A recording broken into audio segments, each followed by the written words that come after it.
નમસ્કાર મિત્રો ફરી એકવાર ધ ગ્રેટ ગુજરાત યુટ્યુબ ચેનલમાં આપ સર્વેનું હાર્દિક સ્વાગત છે। મિત્રો ગુજરાતમાં બનતી અવનવી ઘટનાઓની માહિતી સૌથી પહેલાં મેળવવા માટે અમારી ગ્રેટ ગુજરાત યુટ્યુબ ચેનલને સબસ્ક્રાઇબ કરી લેજો અને બાજુમાં આપેલ બેલના નિશાનને પણ દબાવી દેજો, જેથી અમારા આવનારા તમામ વિડીયોની નોટિફિકેશન સૌથી પહેલાં તમને મળતી રહે। તો ચાલો મિત્રો આજનો વિડીયો શરૂ કરીએ। મિત્રો પ્રથમ ખેડૂત સમાચાર ઉપર એક નજર કરીએ તો પીએમ કિસાન સન્માન નિધિનો 12મો હપ્તો ઓગસ્ટ અને નવેમ્બર વચ્ચે આવવાનો હતો।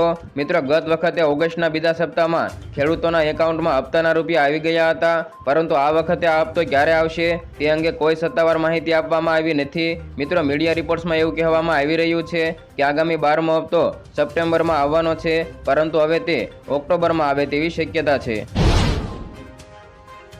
હવે મિત્રો આગળ વાત કરીએ તો આજથી સમગ્ર સૌરાષ્ટ્રમાં છૂટાછવાયા હળવાથી મધ્યમ વરસાદની આગાહી વચ્ચે ગઈકાલે ખાસ કરીને દરિયાકાંઠાના સોમનાથ, પોરબંદર, અમરેલી તેમજ જૂનાગઢ જિલ્લામાં સૂર્ય ફરતે અદ્ભુત વલયનો નજારો જોવા મળ્યો હતો, જેથી નજતા ખેડૂતો અને માછીમારોમાં અનેક તર્ક વિતર્ક જોવા મળ્યા હતા। મિત્રો હાલમાં ફરી એકવાર હવાનું હળવું દબાણ સર્જાતા આગામી 4 દિવસ સુધી ફરી મેઘમહેર શરૂ થવાની હવામાન વિભાગ દ્વારા આગાહી કરવામાં આવી છે। જોકે છૂટાછવાયા સ્થળે વરસાદી માહોલ બની શકે છે।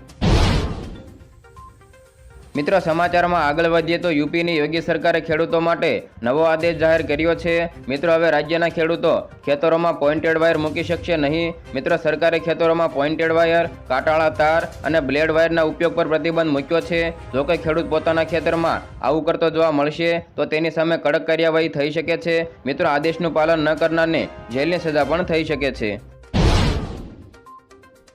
હવે મિત્રો આગળ વાત કરીએ તો નવરાત્રિના 2 દિવસ પૂર્વે રાજ્યના ગૃહમંત્રી હર્ષ સંઘવીએ મોટી જાહેરાત કરી છે।